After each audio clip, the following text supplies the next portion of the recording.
ആറാം ക്ലാസ് വിദ്യാർത്ഥിയായിരിക്കെയാണ് രതീഷ് മായാജാലത്തിന്റെ ലോകത്തേക്ക് എത്തുന്നത്. സൈനികനായി രാജ്യത്തിനായി സേവനം അനുഷ്ഠിച്ച കാലത്തും മാജിക്കിനെ ഉപേക്ഷിച്ചില്ല. സൈനിക സേവനത്തിൽ നിന്നും വിരമിച്ചതോടെ മാജിക് രംഗത്ത് കൂടുതൽ സജീവമായി. ഇതിനിടെ PSC മുഖാന്തരം ജോലി സമ്പാദിച്ച് നെടുങ്കണ്ടം NCC ബറ്റാലിയനിലെ ജീവനക്കാരനുമായി.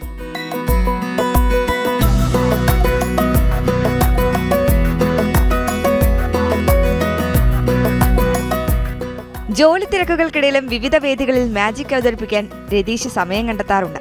വിദേശത്തുൾപ്പെടെ ഇതുവരെ 16-ലധികം വേദികളിൽ മാജിക്കും മിമിക്രിയും അവതരിപ്പിച്ചു.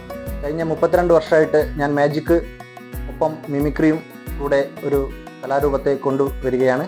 എൻ്റെ 6ാം ക്ലാസ്സിൽ പഠിക്കുന്ന സമയത്താണ് ഞാൻ മാജിക്കിലോട്ട് വന്നത്. ചെറുപ്രായത്തിൽ തന്നെ എൻ്റെ ഗുരുവായ മനോജിൽ നിന്നും ഞാൻ വിദ്യ അഭ്യസിച്ചുകൊണ്ട് മാജിക് എന്ന കലയിലോട്ട് കാൽച്ചുവട് വെച്ചു. ഒപ്പം തന്നെ ഞാൻ 6ാം ക്ലാസ്സിൽ പഠിക്കുമ്പോൾ തന്നെ മിമിക്രി എന്ന കലയിലൂടെ വന്നുകൊണ്ട് ഞാൻ സ്റ്റേറ്റ് ലെവൽ വരെ മിമിക്രിയിലും പോയിട്ടുണ്ട്. സ്കൂൾ കാലം മുതൽ ശബ്ദാനുകരണ കലാരംഗത്തും രതീഷ് സജീവമാണ്.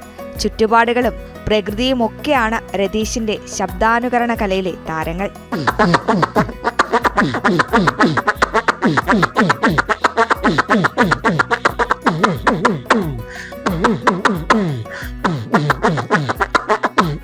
മാജിക്കിനൊപ്പം ശബ്ദാനുകരണ കലയെയും കോർത്തിണക്കിയാണ് ഈ കലാകാരൻ വേദികൾ കീഴടക്കുന്നത്.